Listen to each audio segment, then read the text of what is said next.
Halo, selamat datang di tutorial online hukum tata negara program studi ilmu hukum, Fakultas Hukum, Ilmu Sosial, dan Ilmu Politik Universitas Terbuka.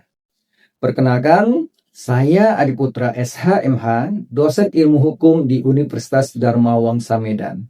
Selama 1 semester ke depan, saya akan mendampingi Anda sebagai tutor dalam mata kuliah hukum tata negara. Di kelas ini, kita tidak hanya mempelajari hukum sebagai sekedar kumpulan aturan, tetapi juga memahami bagaimana negara bekerja, bagaimana kekuasaan dijalankan, serta bagaimana hak-hak warga negara dilindungi dalam sistem ketatanegaraan Indonesia. Selama 8 minggu ke depan, Anda akan mengikuti 8 sesi pembelajaran.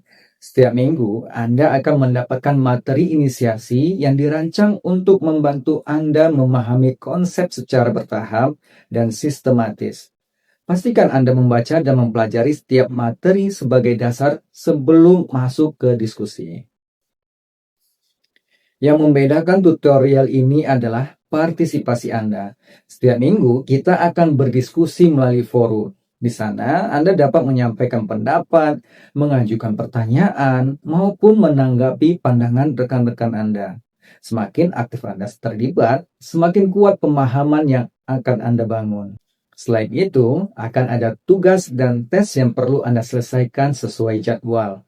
Ini bukan sekedar evaluasi, tetapi bagian dari proses untuk melatih cara berpikir kritis Anda terhadap isu-isu ketatanegaraan. Lalu, apa saja yang akan kita pelajari?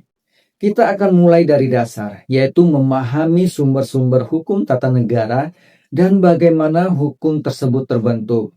Selanjutnya, kita akan membahas konstitusi dan undang-undang dasar sebagai fondasi utama negara. Kemudian, kita akan mengkaji bentuk dan susunan negara, sistem pemerintahan, serta isu penting seperti hak asasi manusia dalam perspektif hukum tata negara. Kita juga akan membahas kewarganegaraan, pemilihan umum, dan partai politik yang merupakan bagian penting dalam kehidupan demokrasi. Tidak berhenti di situ, kita akan mendalami peran lembaga-lembaga negara, mulai dari parlemen, lembaga kepresidenan, hingga kekuasaan kehakiman, serta bagaimana masing-masing menjalankan fungsi dan kewenangannya. Pada akhirnya, tujuan dari tutorial ini bukan hanya agar Anda memahami teori, tetapi juga mampu menganalisis dinamika ketatanegaraan secara kritis dan sistematis. Jadi, siapkan diri Anda untuk belajar, berdiskusi, dan berpikir lebih dalam. Selamat mengikuti tutorial, dan mari kita mulai perjalanan memahami hukum tata negara Indonesia.